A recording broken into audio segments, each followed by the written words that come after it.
এই বাংলাদেশে গত 15 বছরে অনেক লোক ভোটার হয়েছে, আজ পর্যন্ত ব্যালট পেপারে সিল মারতে পারে নাই। এরকম লক্ষ লক্ষ মানুষ আজকে নির্বাচনের জন্য লড়াই করে আসে, কখন নির্বাচন হবে, জীবনের প্রথম ভোটটা কখন দিবে। এই নির্বাচনের বিরুদ্ধে যারা ষড়যন্ত্র করবে তাদের জায়গাও পেশিবাদের মতো হবে আমাদের দেশে।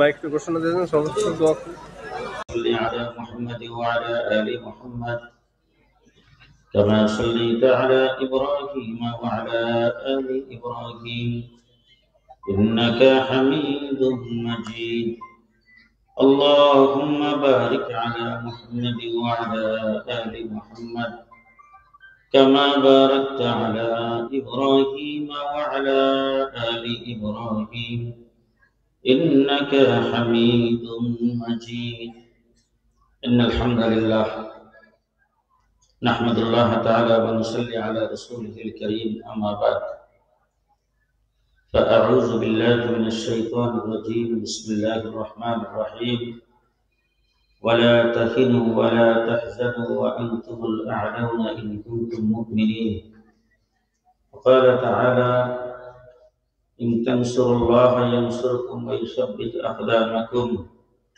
صدق الله العظيم وقال رسول الله صلى الله عليه وسلم من يرد الله به خيرا يفقهه في الدين أو كما قال عليه الصلاة والسلام बुजुर्गानी मोहतरम हजरत उलमाए किराम समवेत अपेक्षमान बेरादरान इस्लाम সমাজের বহু সংখ্যক মানুষের মধ্য থেকে আল্লাহ তাবারক ওয়া তাআলা আমাদেরকে জান্নাতের বাগানের জন্য নির্বাচন করেছেন। বাংলা বুঝেন না আপনারা? আপনাদের ভাষা কি উর্দু, ইংলিশ? এখানে যতগুলি মানুষ আপনারা এখন আছেন, আপনাদের এলাকায় তো এই মানুষগুলি না আরো মানুষ আছে? সবাই কি মাহফিল আসতে পারছে? মাহফিল খবর জানে না? তারা কি এখানে মাহফিল হবে এটা শোনে নাই? তারা আসতে পারলো না, আপনারা আসতে পারলেন যে তার মধ্যে কোনো কারণ নাই। কি কারণ? এখানে এখন যেখানে বসে আছেন এই জায়গাটা জান্নাতের বাগান। কিসের বাগান? সুবহানাল্লাহ এখন বলা লাগবে না, সকালে নাস্তার পরে কই এত জোরে সুবহানাল্লাহ বলে বাইরের লোকে শুনবো তো, শরমের কথা আসতে কম। ডাইনি বামে প্রত্যেকে যার যার পাশের লোকটাকে চিনি। ডাইনি বামে তাকে একটু দেখেন আপনার পাশে কে বসে আছে। যদি কথা না কয় মনে করবেন অন্য দলের লোক। চুপচাপ বসে থাকা যাবে না। আমি আপনাদের সাথে কথা বলতে আসছি, আপনাদের উদ্দেশ্যে কথা বলবো না, আপনাদের সঙ্গে কথা বলবো। বেশ কম আছে না? হ্যাঁ, আপনাদের উদ্দেশ্যে যখন কথা বলবো তখন আপনারা চুপচাপ শুনতে থাকবেন, আর আপনাদের সঙ্গে যখন কথা বলবো আমিও কিছু বলবো, আপনারা কিছু বলবেন। বেশ কম আছে না? একটা হলো সঙ্গে কথা বলা, একটা হলো উদ্দেশ্যে কথা বলা। আমি আপনাদের সঙ্গে কথা বলার জন্য আসছি, আপনাদের উদ্দেশ্যে কথা বলার সেই ক্ষমতা, সেই যোগ্যতা আমার নাই। কিছু কথাবার্তা আপনিও বলবেন, আমিও বলবো। আমি একটু বেশি বলবো, আপনি একটু কম বলবেন। কথা কি বুঝাইতে পারতেছে? এখন বসছেন কোথায়? জান্নাতের বাগানে। আপনাদের এখানে যে পাজিয়া বাজার দেখে আসলাম, সেই বাজারে চেয়ারম্যানের অফিস আছে। ইউনিয়নে চেয়ারম্যানের অফিস নাই? চেয়ারম্যানের অফিস থেকে এই জান্নাতের বাগানের দাম কি অর্ধেক?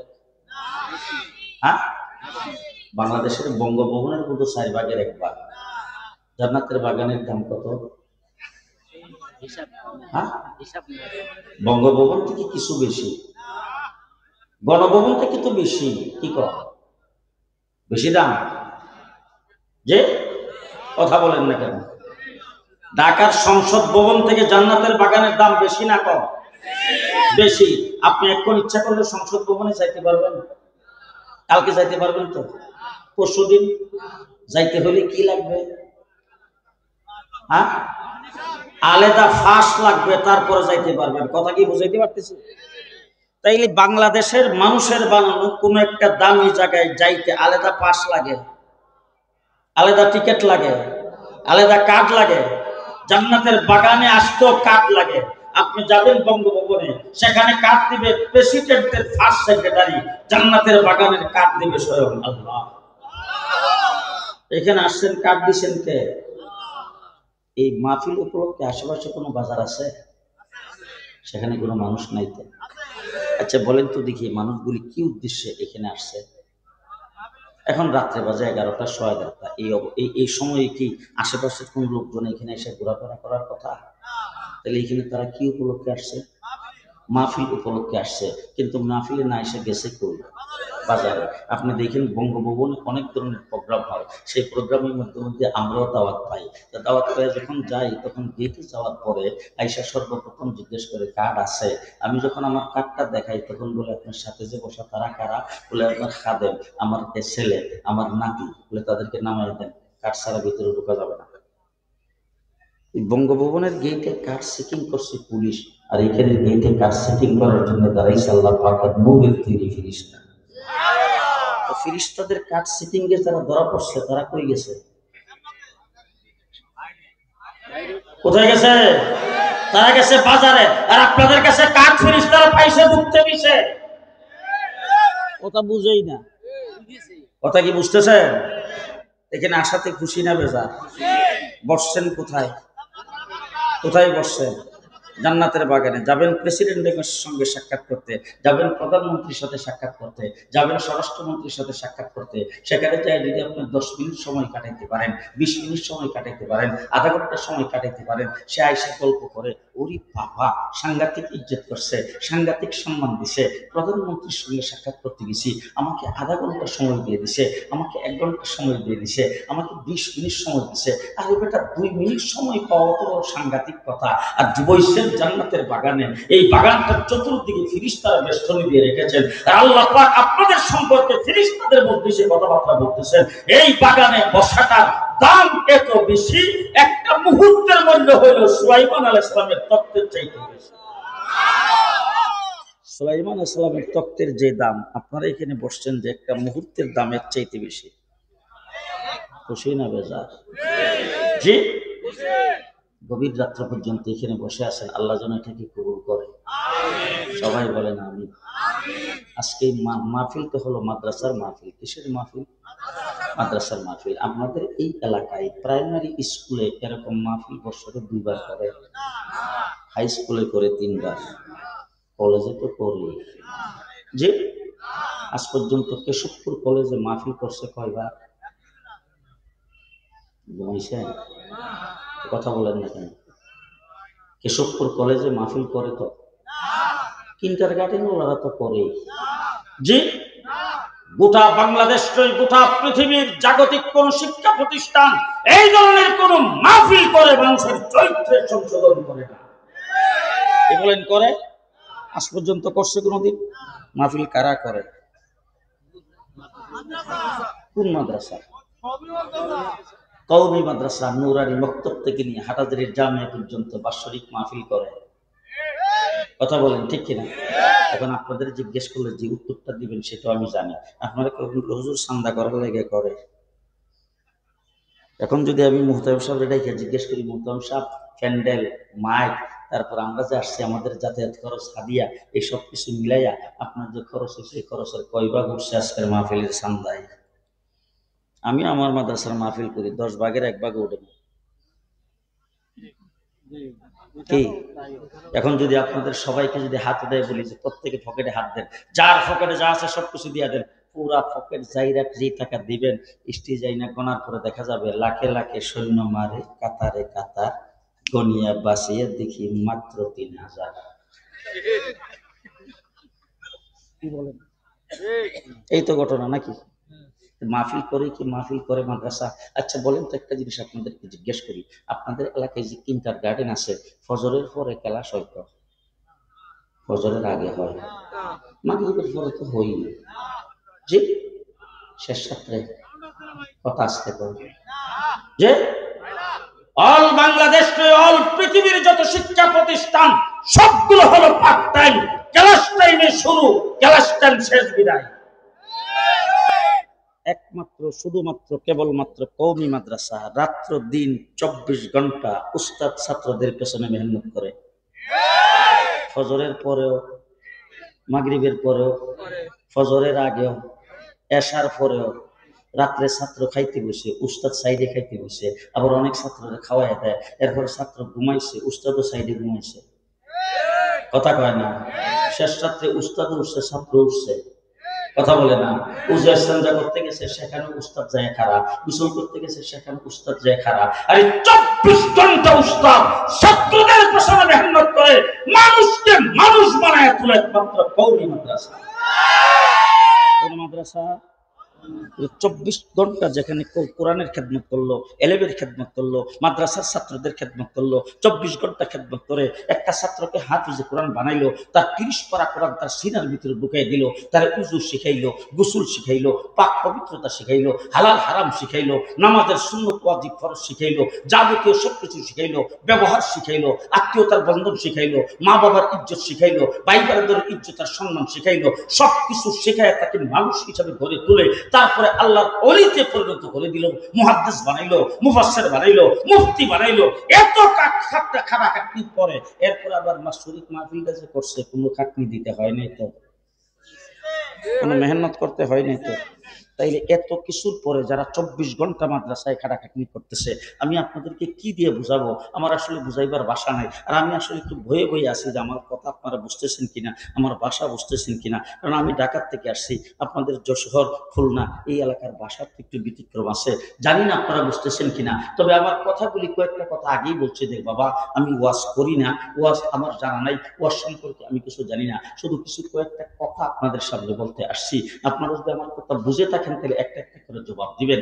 যেই ছাত্রগুলি মাদ্রাসায় পড়াইতেছে তাদের পেছনে 24 ঘন্টা খাটাখাটনি করতেছে, 24 ঘন্টা খাটতেছে। এখন আপনি যদি আপনার বাচ্চাটাকে কিন্ডারগার্টেনে ভর্তি করেন, ABCD ক খ গ ঘ সরে অ সরায়া মাত্র সে শুরু করছে, এবং শুধু একটা বাচ্চা বাসায় যখন আসে তখন বই দিয়া থেকে বসানো যায় না, তখন সে বইয়ের মধ্যে বই দিয়ে বসাইলেও ছবি টবি দেখে একটা অক্ষর তার আগে উচ্চারণ করানো যায় না। এরপরে মোবাইলটা হাতে নিয়ে মোবাইল দেখতে থাকে, কার্টুন ছবি দেখতে থাকে, মা বাবার কথা ভালো করে শুনে না। 4-5 বছর বয়স, মা বাবা তাকে শাসনও করতে পারে না। এমন সময় যদি ওই বাচ্চাটাকে যদি যায় তার স্কুলে, তার কিন্ডারগার্টেনের একজন শিক্ষককে যাই আপনি অনুরোধ করলেন, স্যার আপনি আমার বাচ্চাটাকে যদি আধা ঘন্টার সময় ক্লাস টাইমের বাহিরে যদি একটু খালি দেখাইতেন, আপনার স্কুলে বসাই দেখান, অথবা আমার বাড়িতে আসেন, আধা ঘন্টার ভিতরে আপনাকে একটা চা, একটা বিস্কুটও খাওয়ানো হবে, একটু আপ্যায়নও করা হবে। আমি জিজ্ঞেস করতে চাই, আধা ঘন্টা যদি তার স্কুলের একজন মাস্টার তারা যদি পড়ার জন্য যদি সময় দেয়, বাচ্চাটার নিয়ে যদি বসে থাকে,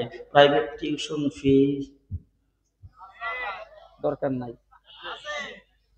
হ্যাঁ, আপনাদের এলাকায় লাগবে না, আমার ঢাকায় কিন্তু লাগবে। প্রাইভেট টিউশন ফি লাগবে কিনা? লাগবে কিনা বলেন? লাগবে কিনা বলেন? মুসলমান, আপনাদের চোখে আঙ্গুল দিয়ে বলতে চাই, হেফজখানার শিক্ষক, মক্তবের শিক্ষক, আমাদের নাজারার শিক্ষক, আমাদের মাদ্রাসার শিক্ষক 24 ঘন্টা ছাত্রদের পেছনে মেহনত করে, 1 টাকা প্রাইভেট টিউশন ফি নাই। আছে? আছে কোথাও? জি আছে? কোন পার্ট টাইম আছে? জি আছে, পার্ট টাইম নাই। এবার জিজ্ঞেস করতে চাই, আমাদের মাদ্রাসায় যারা পড়ায়, মুহাদ্দিস, মুফতি, মুফাসসির, যারা মাদ্রাসায় পড়াইতেছে, শাইখুল হাদিস হাদিস পড়াইতেছে, রিটায়ার করেন কত বছর বয়সে? বলেন বলেন। মাদ্রাসার হুজুররা কয় বছর বয়সে রিটায়ার করে?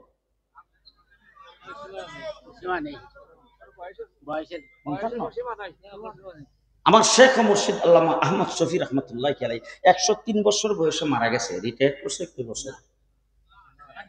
কথা বলেন না কেন? শামসুল হক ফরিদপুরি রহমতুল্লাহি আলাইহি কয় বছর বয়সে রিটায়ার করছে? কথা বলেন, কথা বলেন। এই যে হুজুর এখানে বসে আছে, এই যে ওলামায়ে কেরাম এখানে বসে আছে, নুরানি মক্তবে মাদ্রাসায় ভর্তি হইছে, হইয়া বাড়ি ছাড়ছে, মা বাবার ইসলাম ছাড়ছে, ভাই বেরাদরের আদর ইসলাম ছাড়ছে, সাইরা মাদ্রাসায় পড়তে শুরু করছে, নুরানি মক্তব শেষ, হেফজখানায় ভর্তি হইছে, 24 ঘন্টা কোরআন শরীফ নিয়ে বসা, 24 ঘন্টা তেলাওয়াত, সেখানে বসে হাফেজ হইছে, তারপরে মাদ্রাসায় কইরা আলেম হইছে, মুফতি হইছে, মাওলানা হইছে, এরপর ছাত্রদের পেছনে মেহনত শুরু করছে, মৃত্যুর আগ পর্যন্ত মেহনত করছে, রিটায়ার নাই।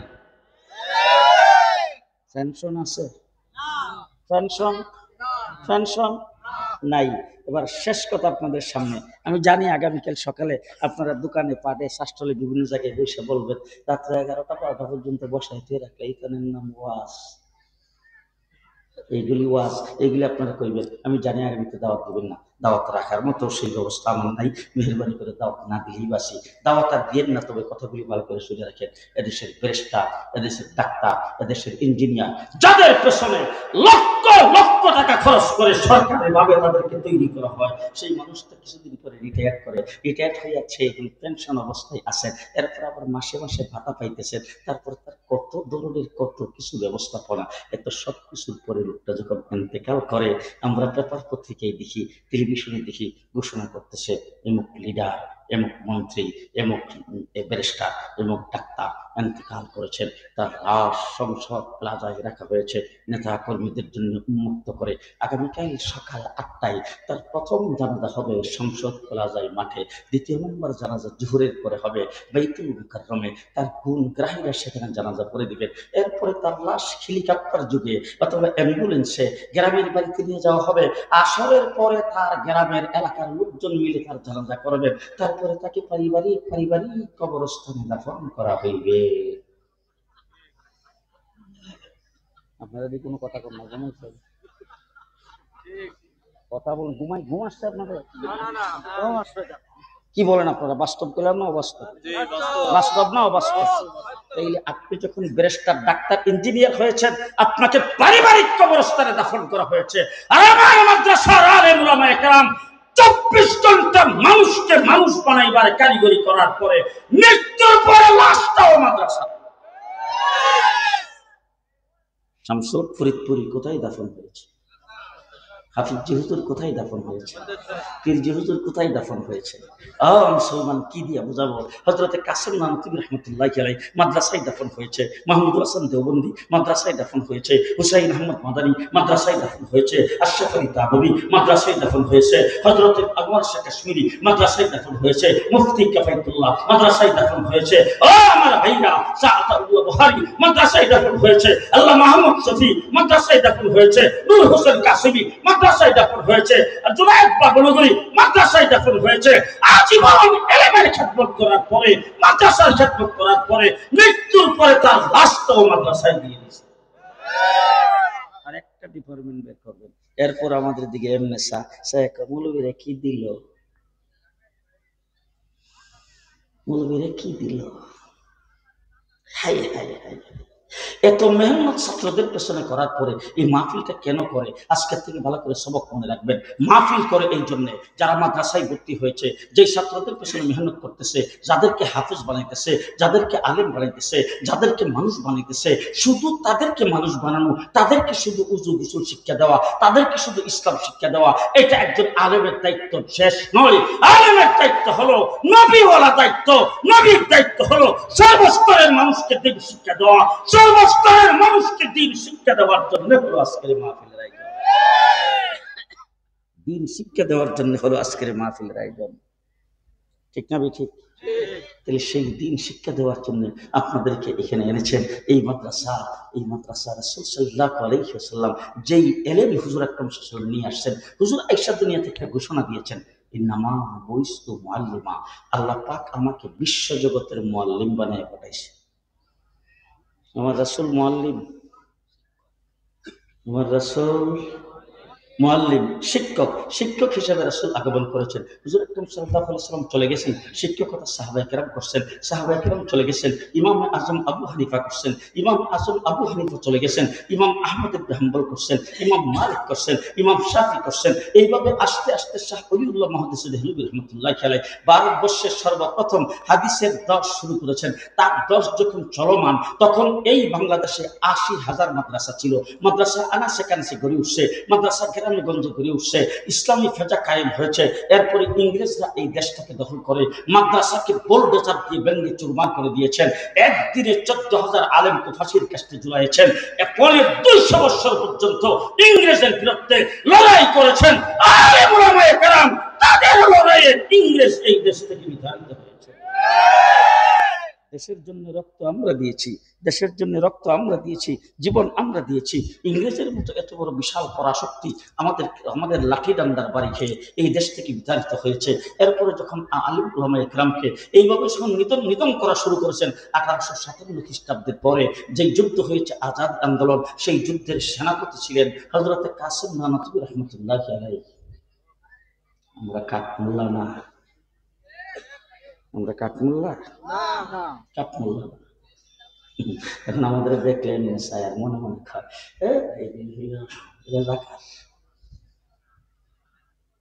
দেশের জন্য আমাদের কোনো অবদান নাই। কোন একটা নতুন ঘর বানাইছে মিলাদ ফরাইবার জন্য আমাদেরকে নেই, নতুন দোকান দিবে মিলাদ ফরাইবার জন্য আমাদেরকে নেই, গরুরা জবাই করার জন্য আমাদেরকে নেই, বিবাহ করাইবার জন্য আমাদেরকে নেই, মা মারা গেছে এরপরে কোরআন খতম করে দোয়া করার জন্য আমাদেরকে নেই। এছাড়া আমরা কোনো কাম নাই। জি, এবার আমি আপনাদের জিজ্ঞেস করতে চাই, আমরা কি এই দেশের বাদাইম্মা? বাদাইম্মা কারে কইছেন আপনারা? আমরা কি মামুর বাড়িতে থাকি? আমরা কি দেশের ঘর জামাই, শ্বশুর বাড়ির ঘর জামাই? আমরা বন্যার পানিতে ভেসে আসছি। শেখ হাসিনার যে আইডি কার্ড আমারও সে আইডি কার্ড, খালেদা জিয়ার যে আইডি কার্ড আমারও সে আইডি কার্ড, শেখ মুজিবের যে আইডি কার্ড ছিল আমারও সে নাগরিকত্ব ছিল, জিয়াউর রহমানের যে আইডি কার্ড আমারও সে আইডি কার্ড, মসজিদের ইমামের যে আইডি কার্ড, স্কুলের মাস্টারের সে আইডি কার্ড। স্কুলের মাস্টার, ডাক্তার, ব্যারিস্টার যদি রাজনীতি করতে পারে আর ১০০ বার করতে পারে। ঠিক কিনা বলেন? আজকে তোমরা নির্বাচনে দাঁড়াইবা, আজকে সামনে ইলেকশন করবা, আইসা মসজিদের ইমাম সাহেবকে সুন্দর করে আত্মাহিয়াতে সুরতে বৈশা শুভসাবা করে, হুজুর ইমুক লিডার আসছেন, ইমুক প্রার্থী আসছেন, মসজিদে দাঁড়ায়া তাকে একটু দোয়া চাওয়ার জন্য দিয়ে হুজুর সে ওইখানে দোয়া চাইছে, আমার মার্কা ইমুন, আমি ইমুক দলের নিমন্ত্রণে আপনাদের এখান থেকে ইলেকশন করতে আসছি, আপনারা মেহরবানি করে আমার জন্য দোয়া করবেন আর ভোটটা আমার দিয়েন। তাহলে মসজিদের দাঁড়ায়া উনি যদি মুসল্লিদের সামনে রাজনীতি করতে পারে, মিম্বরে বসে ইমাম কেন পারবে না? মিম্বরে বসে ইমাম কেন পারবে না? বলে ইমাম কেন পারবে না? তারা নবীর ওয়ারিস। ঠিক কিনা বলেন? ও আমার ভাইরা, কি দিয়া বুঝাবো আপনাদেরকে? বেশি কথা বললে আপনারা বলবেন যে এত রাত্রে এসে থেকে এই সমস্ত কথাবার্তা বলতেছে। পরিষ্কার ভাষায় বলতে চাই, এই দেশ আমার, এই মাটি আমার, দেশের জন্য রক্ত আমরা দিয়েছি। আর তোমরা ৯ মাস যুদ্ধ করেছো, পরে ২০০ বছর আমরা লড়াই করেছি, লড়াই করে দেশ স্বাধীন করেছি। 1857 সালের সেই বিপ্লবের পরে 1866 সনে আনার গাছের নিচে মাদ্রাসা প্রতিষ্ঠা করেছেন, নাম দারুল দেওবন্দ। ওই মাদ্রাসা শাহ ওলিউল্লাহ মুহাদ্দিস দেহলভী রাহমাতুল্লাহি আলাইহির ছাত্র হলেন তার ছেলে শাহ আব্দুল আজিজ মুহাদ্দিস দেহলভী, যিনি সর্বপ্রথম মুক্তিযুদ্ধের ঘোষণা দিয়েছেন। দিল্লি জামে মসজিদের মিম্বর থেকে তিনি 1831 খ্রিস্টাব্দে, আর 1892 খ্রিস্টাব্দে, তিনি 1792 খ্রিস্টাব্দে তিনি ওই দিল্লি জামে মসজিদের মিম্বর থেকে তিনি ঘোষণা করেছেন, দেশ দারুল হার্ব হয়ে গেছে, তার বিরুদ্ধে যুদ্ধ করা মুসলমানদের জন্য ফরজ।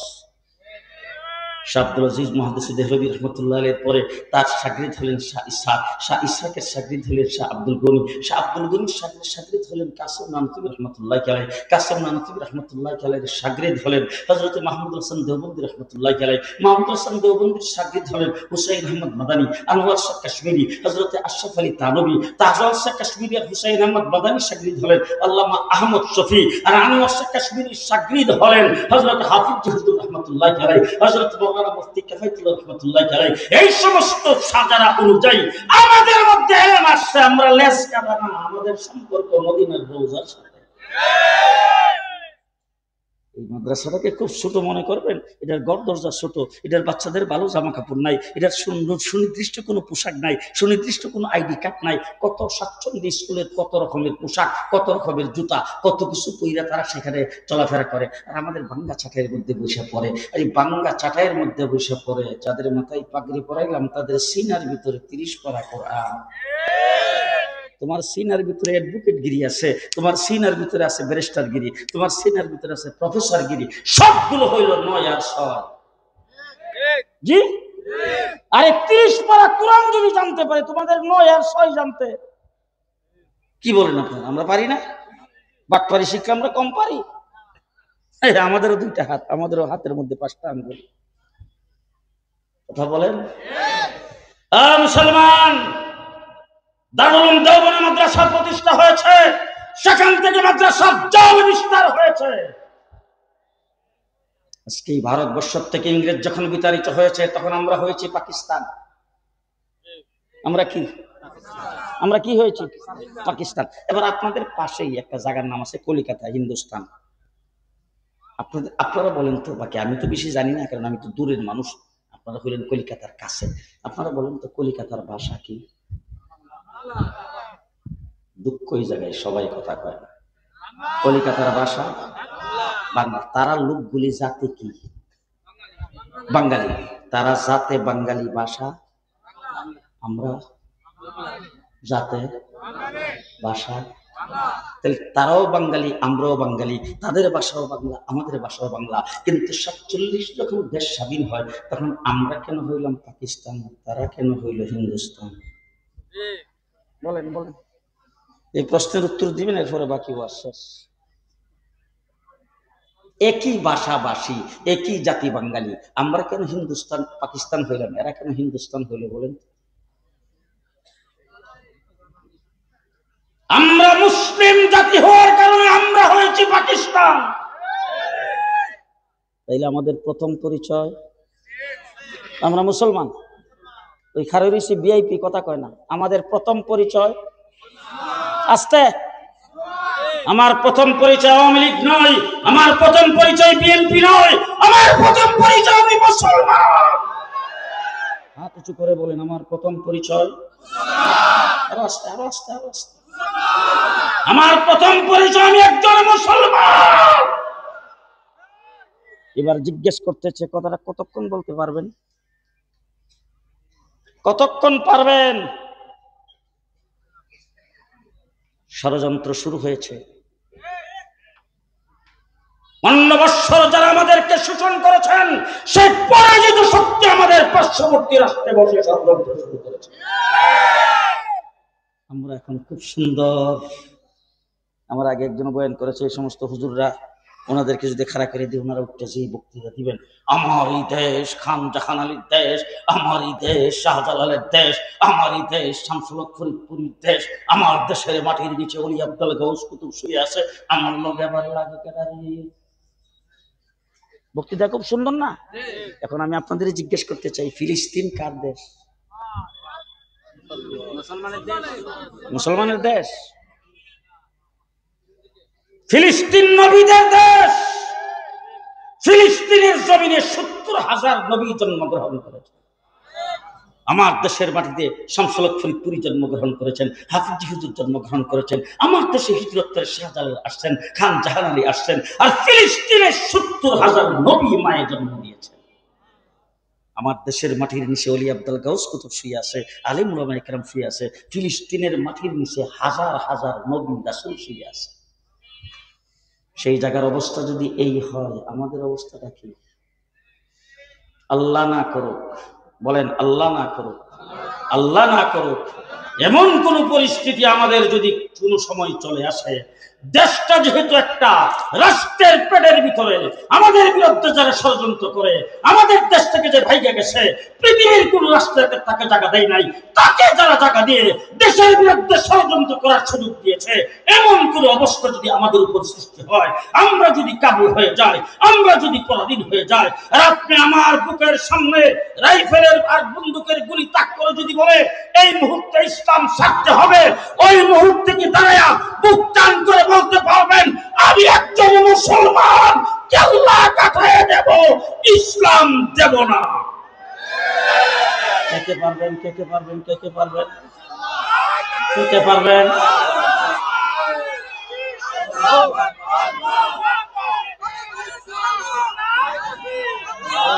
যদি এমন কোন পরিস্থিতি যদি আসে, এমন কোন ভালো করে চিন্তা ভাবনা করে বলবেন, আমার প্রশ্নের উত্তর দিবেন, এমন কোন পরিস্থিতি যদি আসে জানটা চলে গেলে ঈমানটা থাকবে, তাহলে কোনটা রাখবেন, কোনটা দিবেন?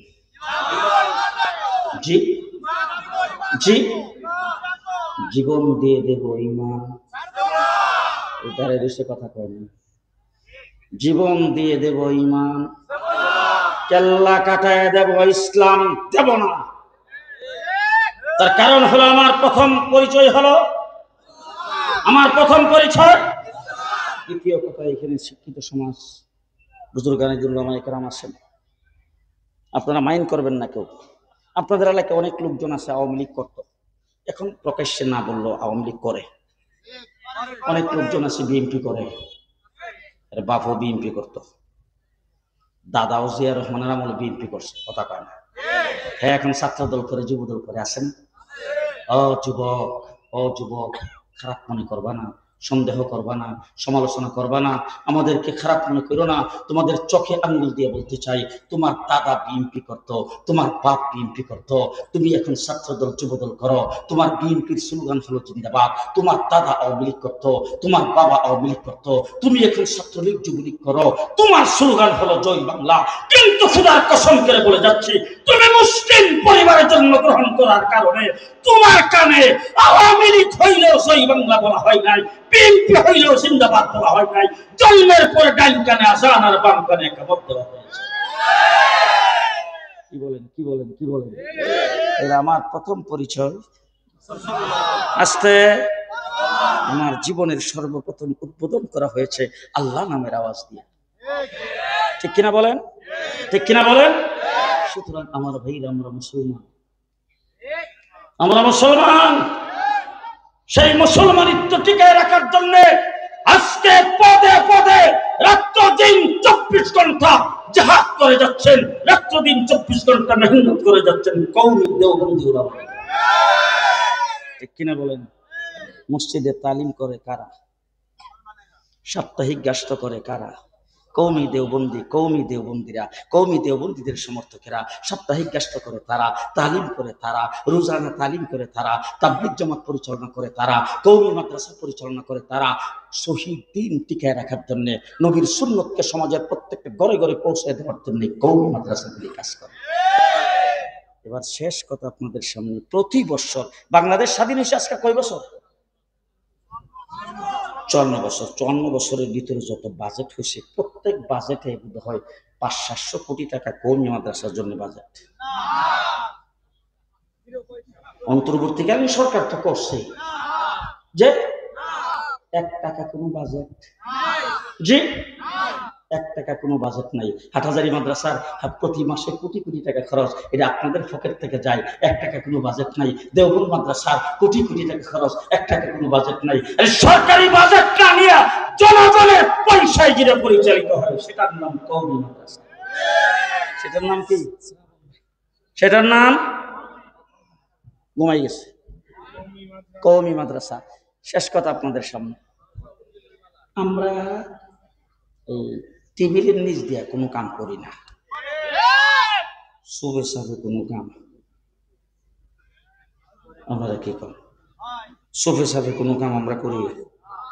আশ্চর্য কথা, এই যে উনি আইসা এখন এখানে বসে, যদি আপনারা সবাই মিলে ওনারা ধরে, উনি এখানে মাইকের সামনে দাঁড়ায় উনি একটা ঘোষণা দিবেন যে আমি 1 লক্ষ টাকা দিব।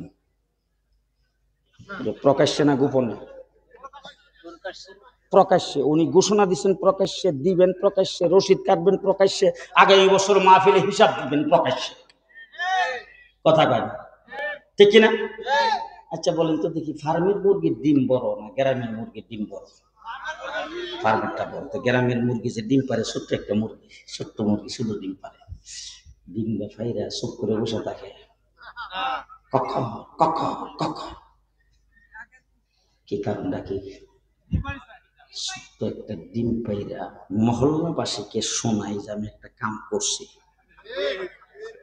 কথা কয় আমাদের কওমি মাদ্রাসা সত্য একটা ডিম পাইরা মুরগি জীবন মহল্লাবাসীকে শোনায়। আমরা মানুষের 5 টাকা চান্দা দিলে আওয়াজ করে মানুষকে শোনায়। আমরা প্রকাশ্যে মানুষের কাছ থেকে কালেকশন করে চাঁদা নেই। প্রতি বছর বাৎসরিক মাহফিল করে গোটা পৃথিবী চ্যালেঞ্জ, গোটা বাংলাদেশ চ্যালেঞ্জ।